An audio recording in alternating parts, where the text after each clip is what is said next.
the things that tie you to Pakistan.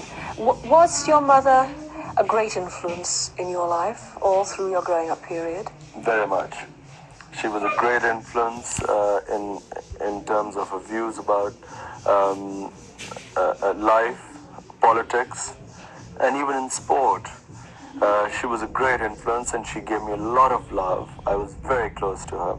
If she was such a central part of your life all through that period, it's terribly difficult, I suppose, even now for you to not forget her, but to put her aside, put her memory aside. You know, but you see, as a Muslim, I accept death. I mean, I know that, everyone has to die. And you accept it, and I would have come to terms with it much easier. But I think what left a lasting effect on me was the fact that, she could have been saved. It was had it been diagnosed early, it was a straightforward operation, and she would have lived. But I think what I could not come to terms with was the pain in which she died. I saw someone that close to me for 2 months. I saw in extreme pain, which I think only people who've seen cancer patients, only they can know how they suffer. And I think that suffering and watching her die, that sort of touched me very deep, and it changed it was like a watershed in my life. You did an amazing thing the other night, and you pulled in a tremendous number of celebrities, beautiful women. But that was the first time you'd ever stood up and said, I want you to help me to raise money. It's the first time you'd ever appealed to any of your friends to come forward and do that for you. Outside Pakistan, yes. In Pakistan, there was a big response. But outside, I wasn't confident, I wasn't sure how people would react to a hospital in Pakistan. My main idea was to tap the Pakistanis living in Britain. Your mother said something about she didn't want you to bring back a Western girl as a bride to Pakistan. Yeah, well, I was 18 then, and if I marry a Western girl, she thought that either I would live in England, or I would come and bring her back, and eventually she would again take me back to England, or I would have a broken home, because the interracial marriages have not had a very good record. It's difficult for Western women to live there, and so that was her main argument. But every time you went home, did she have, or your family, did they have lined up for you a whole lot of girls who you had to go and see and look at and think about and all of that, or not?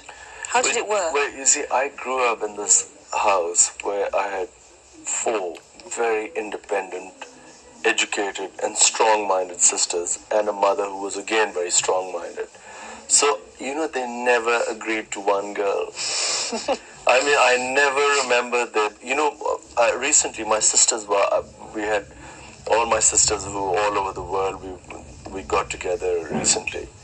And they started giving me hell. Why aren't you married? You're getting old and all this.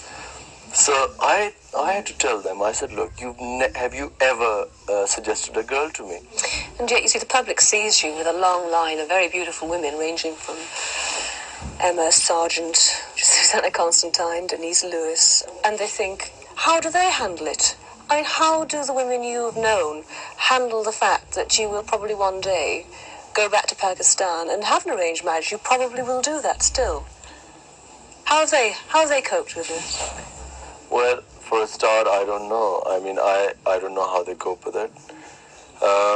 Most of these people you're saying are not really my girlfriends or anything. They were just friends. So they never had to worry about decisions about my marriage. You say you never come close to an English girl here, close enough to think about marriage? I suppose I came to one girl who I came quite close to marrying, and it didn't happen. Who was that? That was Emma. Mm-hmm. And then, since then, I haven't even thought of marriage. Are you sure? Very sure.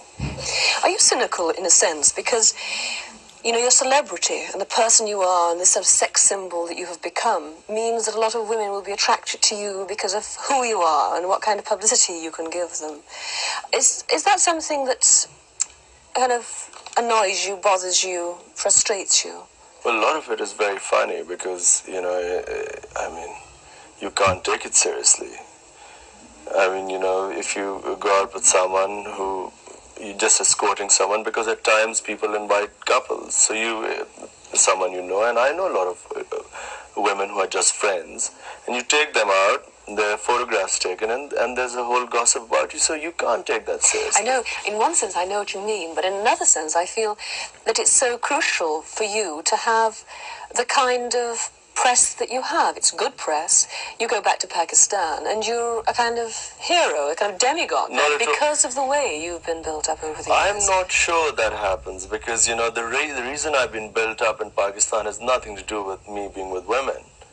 Or me being with... But it's a talking point, isn't it? Every magazine I pick up and I read about you. But it's that's what in they England. say back in Pakistan, the kind of taxi drivers that stop and ask what your, love life is like in England. And I think this is not normally the case. This is all the press making it up. It's definitely not the case. I mean, they do ask, they are interested in my marriage.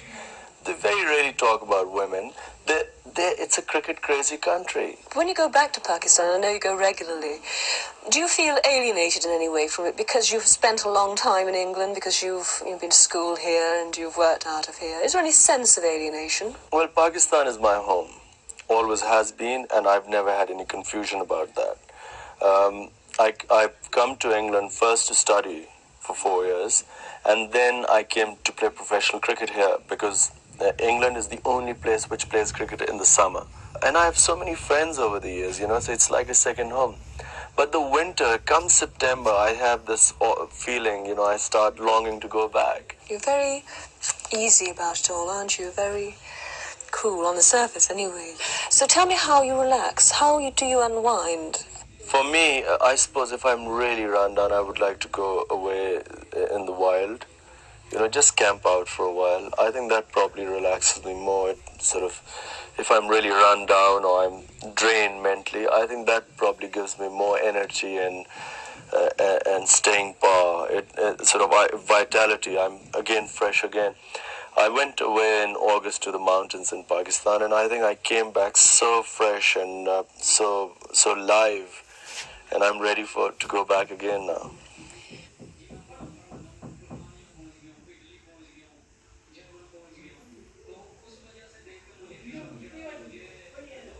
His country fundamentally.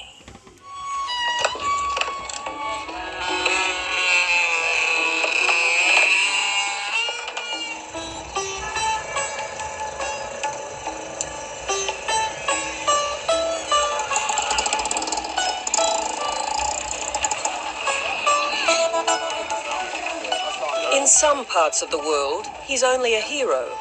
In Pakistan, he's a demigod.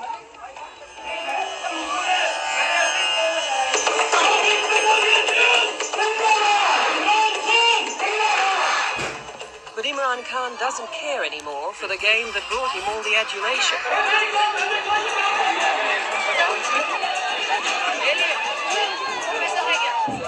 At 42, he is reborn as a symbol of Muslim pride and the brightest political prospect in a country staggering under the twin burdens of poverty and corruption. If I see my country heading downwards, and why should I not talk about it or say something and make myself heard and hope that other people join in? In a democracy, we all have the right to say what we think is right. If I have a platform, I should speak out. This is the essence of democracy. Anyone in a position. By the way, this is also very much Islam. You're supposed to stand up and say what you think is right. All the same, you're standing up more than most other people in this country. Not at all. There are a lot of people saying the same thing as me. I'm saying. Not the kind of attention paid to them. What you're saying is that people do not have the platform which I've got. All the more reason for me to say it. And he has plenty to say. Pakistan, he believes, should discard what the British left behind, starting with the legal system, and return to tribal law. His countrymen should wear only traditional dress, as he does. And English should give way to Urdu, Pakistan's main language, in the country's schools. His conviction springs, he says, from a spiritual awakening to Islam. As far as those of us looking on can judge, you've gone from cricketer to social reformer, from man of the world to Pakistani nationalist, and from playboy to devout Muslim and husband. That's quite a transformation, isn't it? The assumption is that we don't change. When we pray 5 times a day, we always repeat one thing in the prayers that, oh God, guide me on the right path. Now, if we weren't to change, we would not come on the right path. I mean, the right path is every day. In your mind, is this a genuine spiritual awakening that he's gone through? Some of it must be genuine. It's as genuine as a confused person's spiritual awakening can. And some rice. Yeah? This is really, I have no sympathy for you knowing yourself. This is really suicide.